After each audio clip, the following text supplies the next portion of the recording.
बाद अपना दूसरा प्रश्न है, प्रारंभिक बाल्य विकास अंतक्षेपों का क्या तर्क अदा है।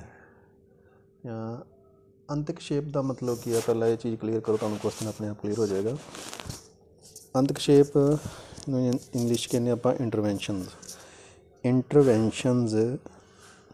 जो आप इंजैक्शन की गल करते हैं, कई बार कहते हैं ना IV इंटरवेन्स, तो मतलब कि दखल देना।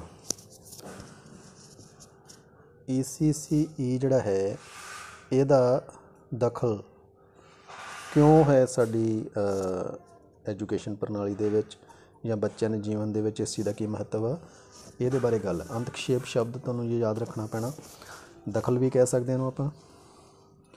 एक होर शब्द पहला हुंदा सी हस्तक्षेप, हस्तक्षेप करना, विचाले आउणा। तां की है कि ਇਹਦਾ मतलब ਇਹਦਾ इस तरह है कि जिवें बच्चे ਜਿਹੜੇ गरीब घरां ਦੇ ਬੱਚੇ ਨੇ, ਜਿਨ੍ਹਾਂ ਦਾ ਜੀਵਨ ਸਤਰ ਜਿਹੜਾ ਹੈਗਾ ਉਹ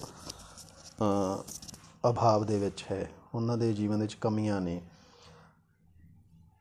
ਔਰਤਾਂ ਦੇ ਜੀਵਨ ਦੇ ਵਿੱਚ ਕਮੀਆਂ ਨੇ, ਸਮਾਜਿਕ ਆਰਥਿਕ ਸਤਰ ਉਹਨਾਂ ਦਾ ਨੀਵਾਂ ਹੈ, ਔਰਤਾਂ ਨੂੰ ਵੀ ਘਰਾਂ 'ਚ ਕੰਮ ਕਰਨ ਜਾਣਾ ਪੈਂਦਾ, ਤਾਂ ਉੱਥੇ ਇਸ ਚੀਜ਼ ਦੀ ਬਹੁਤ ਜ਼ਿਆਦਾ ਲੋੜ ਹੈ ਤਾਂ ਕਿ ਉਹਨਾਂ ਦੇ ਜੀਵਨ ਇੱਕ ਉਹਨਾਂ ਦੀ ਜੀਵਨ ਧਾਰਾ ਉਹਨਾਂ ਦੀ ਚੱਲੀ ਜਾਂਦੀ ਹੈ। ਗਰੀਬ ਲੋਕ ਜਿਹੜੇ ਹੈਗੇ ਆ ਉਹ ਗਰੀਬ ਘਰਾਂ ਦੇ ਵਿੱਚ ਰਹਿੰਦੇ ਨੇ, ਗਰੀਬ ਬਸਤੀਆਂ ਦੇ ਵਿੱਚ ਰਹਿੰਦੇ ਨੇ, ਉਹਨਾਂ ਨੂੰ ਆਪਦੀ ਜੀਵਿਕਾ ਚਲਾਉਣ ਵਾਸਤੇ, ਕਾਰੋਬਾਰ ਕਰਨ ਵਾਸਤੇ ਜਾਣਾ ਪੈਂਦਾ, ਤਾਂ ਉਹਦੇ ਵਿੱਚ ਹਸਤਕਸ਼ੇਪ ਕਰਨਾ ਮਤਲਬ ਉਹ ਉਹਨਾਂ ਦੀ ਜੀਵਨ ਧਾਰਾ ਦੇ ਵਿੱਚ ਇੰਟਰਵੈਂਸ਼ਨ ਕਰਕੇ ਅਤੇ ਆਪਾਂ ਉਹਨਾਂ ਨੂੰ ਐਜੂਕੇਸ਼ਨ ਵੀ ਦੇਣੀ ਆ, ਪੋਸ਼ਣ ਵੀ ਦੇਣਾ। ਅਤੇ ਇਹਦਾ ਮਤਲਬ ਇਹ ਹੈ ਇਹਨਾਂ ਦੀ ਜੀਵਨ ਦੇ ਵਿੱਚ ਆਪਾਂ हस्तक्षेप करना। प्रारंभिक बाल्यावस्था में अंतक्षेपों के महत्व को धीरे धीरे स्वीकारा जा रहा है। गरीबी और इसके परिणाम स्वरूप होने वाले सामाजिक आर्थिक अभाव जीवन के प्रारंभिक निर्णायक वर्षों के दौरान बच्चों को कई प्रकार के अभावों से ग्रस्त स्थितियों में जीने को विवश कर देते हैं। अगर माँ बाप काम पे जा रहे हैं तो बच्चे को पढ़ाएगा कौन, उन्हें पोषण सही तरीके से कौन देगा, ठीक है। तो इस ज़रूरत को पूरा करने के लिए फिर ECCE जैसे कार्यक्रम चलाए जाते हैं। अगला पॉइंट आ जाएगा, देखें हमारे पास जो बालवाड़ी में बच्चे आते हैं वो 3 से 6 साल के या 6 से 8 साल के, ठीक है। तो ये जो दौर होता है ये बच्चे का जो उसका विकास होना है, सर्वांगीण विकास होना है, ओवरऑल डेवलपमेंट होनी है, मानसिक, सामाजिक, बौद्धिक, तर्क से संबंधित, शारीरिक, ये सारे एस्पेक्ट जो हैं इस आयु में सबसे ज़्यादा इफ़ेक्ट करने वाले होते हैं। अगर यहाँ पर बच्चे को पोषण नहीं दिया जाएगा तो वो सारी उम्र इस चीज़ के अभाव में रह जाएगा, क्योंकि यही वो टाइम है जब उसके ऊपर हर एक चीज़ का बहुत ज़्यादा प्रभाव पड़ना होता है।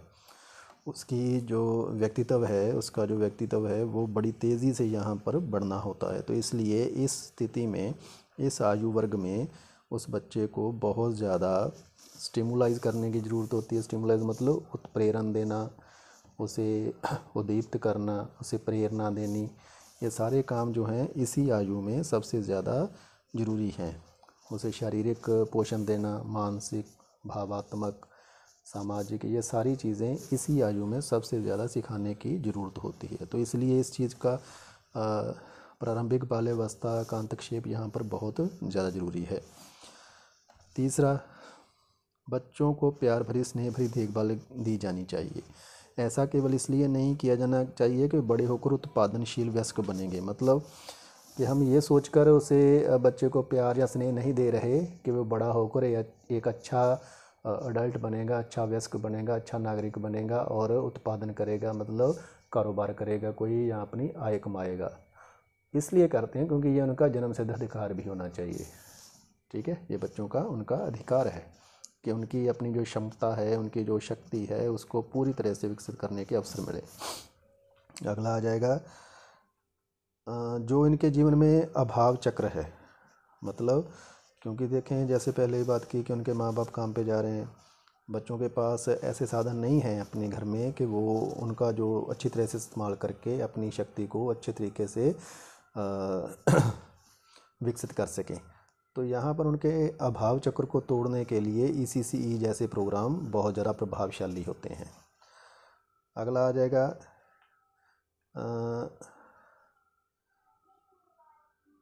आमतौर पर अच्छे से अच्छे परिवार भी बच्चे को वैसे ही, हाँ। तो यहाँ पर क्या है कि देखें, अभी जैसे अभी अब अगर लॉकडाउन चल रहा है तो आपने अपने घरों में बच्चों को कितनी कितनी कह सकते हैं कि कितनी को ਵਧੀਆ आप एजुकेशन उन्होंने प्रोवाइड ਕੀਤੀ ਹੈ। ਆਪਾਂ ਉਹਨਾਂ ਨਾਲ ਕਿੰਨਾ ਕੁ ਖੇਡ ਕੇ ਜਾਂ ਕਿੰਨਾ ਕੁ ਉਹਨਾਂ ਨੂੰ ਪਿਆਰ ਨਾਲ ਸਨੇਹ ਨਾਲ ਜਾਂ ਉਹਨਾਂ ਨੂੰ ਕਿੰਨਾ ਕੁ ਐਕਟੀਵਿਟੀ ਦੇ ਵਿੱਚ ਆਪਦੇ ਵੱਲੋਂ ਅਸੀਂ ਇਨਵੋਲਵ ਕਰ ਸਕੇ ਹਾਂ, ਭਾਵੇਂ ਸਾਡੇ ਘਰ ਚੰਗੇ ਘਰ ਹੋ ਸਕਦੇ ਨੇ। ਤਾਂ ਤੁਸੀਂ ਇਹ ਸੋਚ ਕੇ ਦੇਖੋ ਕਿ ਜਿਹੜੇ ਗਰੀਬ ਪਰਿਵਾਰ ਨੇ ਉਹ ਭਾਵੇਂ ਆਪਣੇ ਬੱਚਿਆਂ ਨੂੰ ਬਹੁਤ ਜ਼ਿਆਦਾ ਪਿਆਰ ਕਰਦੇ ਨੇ, ਪਰ ਕਿੰਨੀ ਕੁ ਐਜੂਕੇਸ਼ਨ ਆਪਣੇ ਲੈਵਲ 'ਤੇ ਦੇ ਸਕਦੇ ਨੇ ਜਾਂ ਕਿੰਨਾ ਕੁ ਉਹਨਾਂ ਨੂੰ ਬੱਚਿਆਂ ਨੂੰ ਸਿਖਾ ਸਕਦੇ ਨੇ। ਤਾਂ ਉਹਦੇ ਵਾਸਤੇ ਇੱਕ ਮਾਹੌਲ, ਇੱਕ ਜਿਵੇਂ ਆਪਾਂ ਆਂਗਣਵਾੜੀ ਸੈਂਟਰ ਦੀ ਗੱਲ ਕਰਦੇ ਹਾਂ ਤਾਂ ਇੱਕ ਮਾਹੌਲ, ਇੱਕ ਕਾਰਿਆਕਰਮ ਹੋਣਾ ਚਾਹੀਦਾ ਜਿਹੜਾ ਉਹਨਾਂ ਨੂੰ ਚੰਗੀ ਤਰ੍ਹਾਂ ਇਹਨਾਂ ਚੀਜ਼ਾਂ ਤੋਂ ਸਿਖਾ ਸਕੇ। ਬੱਚੇ ਜ਼ਿਆਦਾ ਕਿੱਥੇ ਸਿੱਖਦੇ ਆ? ਬੱਚੇ ਜ਼ਿਆਦਾ ਸਿੱਖਣਗੇ ਜਦੋਂ ਆਪਦੇ ਨਾਲ ਦੇ ਸਾਥੀਆਂ ਦੇ ਨਾਲ ਮਿਲ ਕੇ ਖੇਡਣਗੇ, ਉਹਨਾਂ ਨਾਲ ਮਿਲ ਬਾਂਟ ਕੇ ਚੀਜ਼ਾਂ ਆਪਣੀਆਂ ਸ਼ੇਅਰ ਕਰਕੇ, ਉਹਨਾਂ ਦੇ ਦੁੱਖ ਤਕਲੀਫਾਂ ਸੁਣ ਕੇ। ਘਰੇ ਇੱਕ ਦੂਜੇ ਦੇ ਬੱਚੇ ਦੇ ਆਪਾਂ ਕਿੰਨੀ ਕੁ ਆਪਾਂ ਸੋਚਦੇ ਹਾਂ ਕਿ ਦੋਨਾਂ ਭੈਣ ਭਰਾਵਾਂ ਦੇ ਵਿੱਚ ਜਾਂ ਭਰਾਵਾਂ ਦੇ ਵਿੱਚ ਜਾਂ ਮਾਂ ਬਾਪ ਦੇ ਨਾਲ ਕਿੰਨੀ ਕੁ ਜ਼ਿਆਦਾ ਅਟਰੈਕਸ਼ਨ ਹੁੰਦੀ ਹੈ, ਨੋ ਡਾਊਟ ਹੁੰਦੀ ਹੈ, ਪਰ ਅਸੀਂ ਉੱਥੇ ਕਿੰਨੀ ਖੁੱਲ੍ਹ ਕੇ ਗੱਲ ਕਰ ਸਕਦੇ ਹਾਂ ਜਿੰਨੀ ਗੱਲ ਬੱਚੇ ਆਪਦੇ ਸਹਿਪਾਠੀਆਂ ਦੇ ਵਿੱਚ, ਆਪਣੇ ਦੋਸਤਾਂ ਮਿੱਤਰਾਂ ਦੇ ਵਿੱਚ ਕਰ ਸਕਦੇ ਨੇ। तो इस वास्ते ये कार्यक्रम चलाने जरूरी होंगे ने। प्रारंभिक बाल्यावस्था में कई परिवारों द्वारा देखभाल की जरूरत इतनी अधिक महसूस की जाती है कि स्त्रियों के लिए चलाए जाने वाले दूसरे कार्यक्रम जैसे आय उत्पादक योजनाएं आदि के साथ साथ प्रारंभिक बाल्यावस्था में देखभाल प्रदान करने की कोशिश निश्चित रूप से सफल होगी। हाँ, तो यहाँ पर क्या है कि देखें, जैसे गांव में है छोटी आय वाले लोग हैं जिनकी आमदन कम है, वो स्त्रियाँ भी काम करती हैं, लेडीज़ काम करती हैं, औरतें काम करती हैं। तो ऐसे कार्यक्रम चलाए जाने चाहिए कि उनको साथ में कारोबार भी मिले और साथ साथ में बच्चों के विकास के लिए क्रियाएं भी वहाँ पर आयोजित की जा सकती हैं। उदाहरण के लिए ग्रामीण विकास योजनाओं में जहाँ स्त्रियां काम करने या अपने कौशलों की कोटि को उच्च बनाने के लिए आती हैं, यदि बाल विकास संबंधी कोई कार्यक्रम ही जोड़ दिया जाए तो बच्चों और स्त्रियों दोनों को ही लाभ होगा। अब देखें कि अगर माँ काम पे जा रही है, काम कहीं और पे जा रही है, बच्चा स्कूल जा रहा है, आंगनवाड़ी जा रहा है, अगर इन दोनों चीज़ों को जोड़ दिया जाए कि हाँ एक ही जगह पर जहाँ पर वो लेडीज़ काम करने जाती हैं, या कई बार क्या होता है कि गांव में कोई एक समूह बने होते हैं, हेल्प ग्रुप बने होते हैं, सेल्फ हेल्प ग्रुप बने होते हैं, वो जहाँ पर वो लोग काम करते हैं वहीं पे अगर आंगनवाड़ी या बालवाड़ी वगैरह सेटअप हो जाए तो बच्चों को और उनकी माताओं को दोनों को एक ही जगह पर रहकर अपनी आमदनी बढ़ाने का मौका भी मिलेगा और बच्चों को अपने पोषण में पोषण प्राप्त करने का मौका मिलेगा। तो आगे आ जाएगा, आज के समय में कोई भी देश सामाजिक न्याय, मानवाधिकारों और समानता के मूल्यों की अवहेलना नहीं कर सकता। तो आज जो बन चुका है ना, देखिए आपने भी हमारे समाज में देखा होगा कि रोज़ ही आपने कभी किसी को ह्यूमन राइट्स वालों को कई बार टीवी पे भी देखा होगा। तो ये चीज़ें क्या हो गई हैं कि अब कोई भी देश इनकी अवहेलना नहीं कर सकता। ठीक है, ये नहीं है कि एक ही रात में चाहे तो कश्मीर से ये सारे लोग दूसरी तरफ भेज दिए जाएँ या कहीं और से कुछ भी अपनी मर्ज़ी से कर दिया जाए। ये ह्यूमन राइट्स सिस्टम बन गया है अब कि एक ही दिन में एक ही समय पर कहीं भी बात पहुंच सकती है। तो कोई भी देश जो है वो न्याय को और मानवाधिकारों को, समानता के मूल्यों को अवहेलना मतलब नज़रअंदाज नहीं कर सकता।